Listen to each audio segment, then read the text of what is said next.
2019 விவோவோட budget launches எல்லாமே கொஞ்சம் நல்ல வேல்யூ ஃபார் மணியாக இருந்துச்சு. முதல் லான்ச் விவோ Z1Xலேருந்து கடைசி லான்ச் U20 வரைக்கும் எல்லாமே நல்ல பவர்ஃபுல்லான ஸ்பெக்ஸோட ரீசனபிளான ப்ரைஸ்க்கு எடுத்துகிட்டு வந்தாங்க. இன்றைக்கி இந்த வீடியோவில் அந்த கடைசி லான்ச் அந்த விவோ U20 பற்றி தான் நம்ம பார்க்க போகிறோம். ஸோ இந்த ஃபோனை நாங்கள் கொஞ்சம் அதிகமான நாளுக்கே டெஸ்ட் பண்ணி பார்த்தோம். ஸோ இது ஒரு லாங் டேர்ம் ரிவ்யூன்னு சொல்லலாம். ஸோ இந்த ஃபோன் வர்த்தா, இதை நம்ம கன்சிடர் பண்ணலாமா, இந்த ஃபோன் எப்படி, இந்த வீடியோவில் பார்ப்போம். ஹே guys, என் பேர் ஆஷ். நீங்கள் பார்த்துட்டு இருக்கிறது C4 Tech தமிழ். வீடியோ பிடிச்சிருந்துச்சுன்னா மறக்காம கீழே இருக்க thumbs up button, subscribe, bell icons இதெல்லாம் ப்ரெஸ் பண்ணுங்கள். இப்போ நம்ம வீடியோக்கு போவோம்.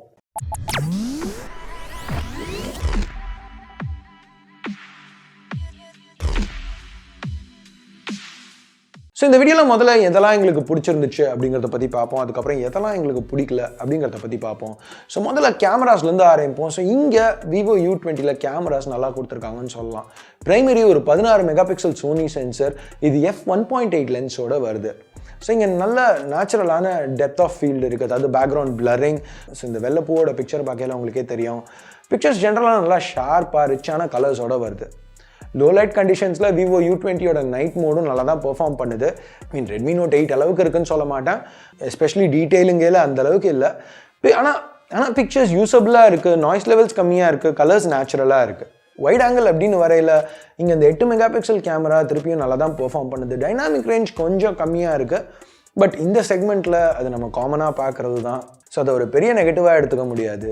ஷார்ப்னஸ், கலர்ஸ் அப்படின்னு வரையில் நல்லா தான் இருந்துச்சு. 2 மெகா பிக்சல் மேக்ரோ கேமரா எதிர்பார்த்ததோட நல்லாவே பெர்ஃபார்ம் பண்ணுச்சு. டீட்டெயில் லெவல்ஸ் 2 மெகா பிக்சல் கேமராவுக்கு நல்லா இருக்குன்னு சொல்லலாம். செல்ஃபி கேமராவும் நல்லா தான் பெர்ஃபார்ம் பண்ணுச்சு. இங்கே ஒரு 16 மெகா பிக்சல் செல்ஃபி கேமரா கொடுத்துருக்காங்க. அதில் ஸ்கின் டோன்ஸ் நல்லா நேச்சுரலாக வந்துச்சு. பேக்ரவுண்ட் கூட கரெக்டாக ப்ரிசர்வாக இருந்துச்சு மோஸ்ட்டாக எல்லா ஷார்ட்ஸ்லேயும்.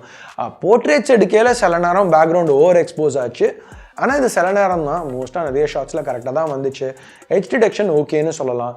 விவோ இங்கே நிறைய டிஃப்ரெண்ட் எஃபெக்ட்ஸ் கொடுத்துருக்காங்க.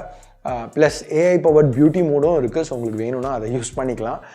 ரியர் போர்ட்ரேட்ஸ் அப்படின்னு வரையில் எட்ஜ் டிடெக்ஷன்ஸ் சில நேரம் கொஞ்சம் சரியாக இல்லைன்னு சொல்லலாம், சொதப்புது. பட் திருப்பியும் ப்ரைமரி கேமரா நல்லா தான் பெர்ஃபார்ம் பண்ணிச்சு. பிக்சர்ஸ் நேச்சுரலாக இருந்தது, நல்ல டீட்டெயில் லெவல்ஸோட. வீடியோன்னு பார்த்தீங்கன்னா U20 4K 30 FPS வரைக்கும் எடுக்க முடியும். ஃபுட்டேஜ் பார்க்க நல்லா இருக்குது. டைனாமிக் ரேஞ்ச், டீட்டெயில் எதுவும் குறை சொல்லிக்கிற மாதிரி இல்லை. ஆனால் ஸ்டெபிலைசேஷன் இல்லாததுனால நீங்கள் ஸ்டேபிளாக நின்று ஷூட் பண்ணால் கூட கொஞ்சம் ஷேக் இருக்க தான் செய்யுது.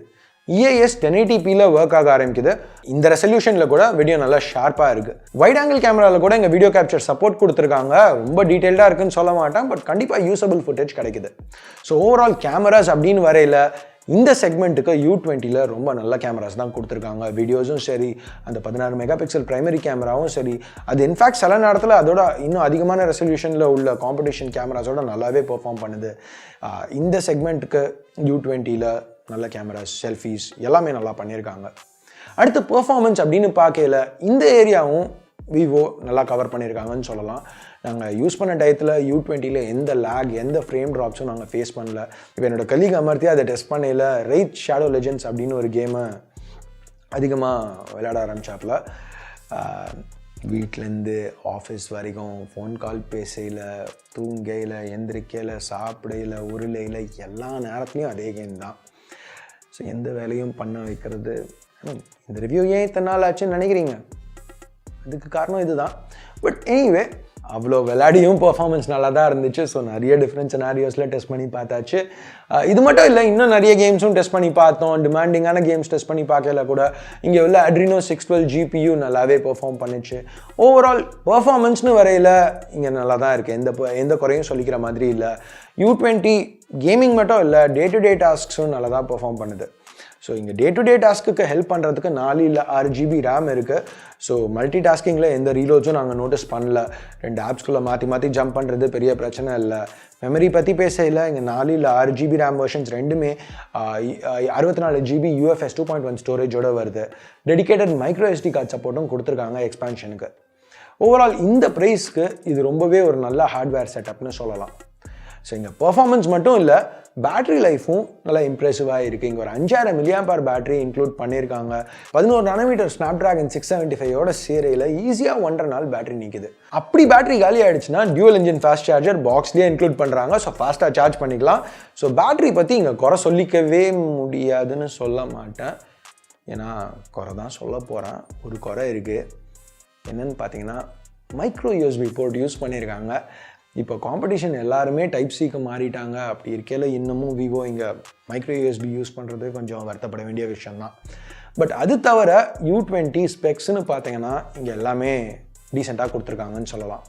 ஸோ இங்கே பட்ஜெட் ஃபோனாக இருந்தால் கூட இப்போது டிஸ்பிளே மாதிரி ஏரியாலலாம் எதுவும் விவோ கட் பண்ணலை. இங்கே டிஸ்பிளே ஒரு 6.53 இன்ச் ஐபிஎஸ் பேனல் தான் யூஸ் பண்ணியிருக்காங்க. அந்த டிஸ்பிளேயோட ரெசல்யூஷன் ஹெச்டிக்கு கட் பண்ணாமல் ஃபுல் HD+ கொடுத்துருக்காங்க. வைட்1 L1 சப்போர்ட் சர்டிஃபிகேஷன் எடுத்துகிட்டு தான் வந்திருக்காங்க. ஸோ HD ஸ்ட்ரீமிங் இதில் பண்ண முடியும். ப்ரொடெக்ஷனுக்கு பேண்டா MN228 ஹார்டன் கிளாஸ் எடுத்துகிட்டு வந்திருக்காங்க. இது வந்து கார்னிங்கோட கொரில்லா கிளாஸ் 3.5 ரெண்டுத்தோடையுமே இன்னும் ஹார்டான கிளாஸ் அப்படின்னு சொல்கிறாங்க.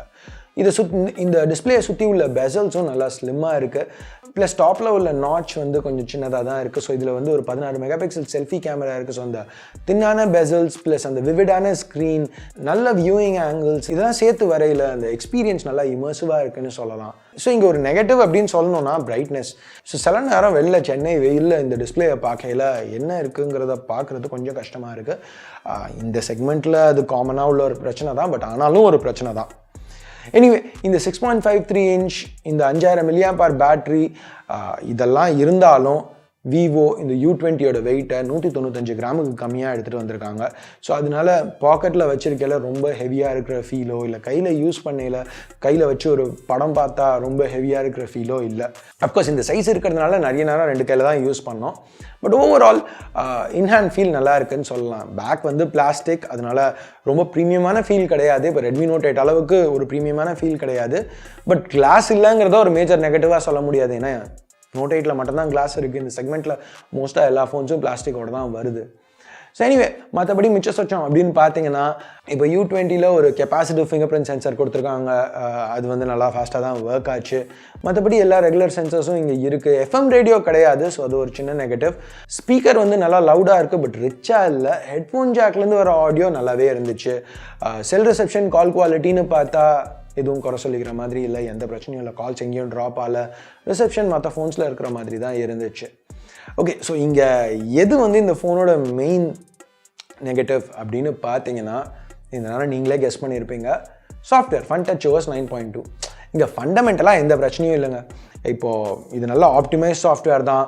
ஸ்டாக் ஆப்ஸ் நாங்கள் யூஸ் பண்ணது எல்லாமே நல்லா தான் ஒர்க் ஆச்சு. இங்கே உள்ள ஃபீச்சர்ஸ்லாம் நல்லா தான் இருக்குது. டார்க் மோட் நல்லா ஒர்க் ஆகுது. அல்ட்ரா கேம் மோட் யூஸ்ஃபுல்லாக இருந்துச்சு. பட் ஓவரால் இது மற்ற இன்டர்ஃபேஸ்லேருந்து வரையில் இதுக்கு ரொம்பவே அட்ஜஸ்ட் பண்ண வேண்டியிருக்கு. நிறைய விஷயம் இங்கே மாற்றிருக்காங்க. இது Android 9 Pie பேஸ் பண்ணி வருது. ஆனால் இங்கே பேசிக் நேவிகேஷன்லேருந்து எல்லாமே இப்போ கீழே கண்ட்ரோல் சென்டர் கீழேருந்து வரதுலேருந்து மேலே செட்டிங்ஸ் காக் இல்லாததுலேருந்து நோட்டிஃபிகேஷன் ஷேடில் இது எல்லாமே வந்து பேசிக்காக நம்ம பண்ணுற விஷயமே கொஞ்சம் யோசிச்சு பண்ண வேண்டியிருக்கு.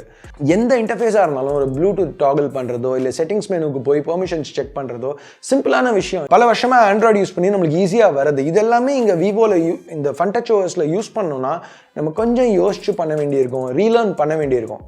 இது எல்லாமே வந்து ஒரு லேர்னிங் கர்வ் தான். யூஸ் பண்ண பழகிடும், பிரச்சனை கிடையாது.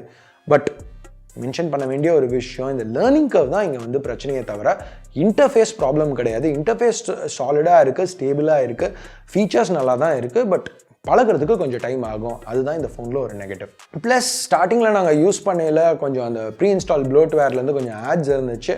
அது நோட் பண்ண வேண்டிய ஒரு விஷயம். ஸோ இப்போ ஃபைனலாக ப்ரைஸிங் அப்படின்னு பார்த்தீங்கன்னா U20 11,000க்கு ஸ்டார்ட் ஆகுது. இது 4GB RAM 64GB வேரியண்ட். 1000 ரூபா எக்ஸ்ட்ரா பே பண்ணால் இன்னும் 2GB RAM கிடைக்குது. ஆஃப்லைன் ஒன்லி வேரியண்ட் ஒன்று விற்கிறாங்க 8GB RAM 128GB ஸ்டோரேஜோட. பட் அது 18,000 ரூபாய்க்கு விற்கிறாங்க. ஸோ ஏன் ஆஃப்லைன் ஒன்லிங்கிறது உங்களுக்கே தெரிஞ்சிருக்கும். ஸோ நீங்கள் இந்த 11,000 ரூபா வேரியண்ட்டுக்கு திருப்பி வருவோம்.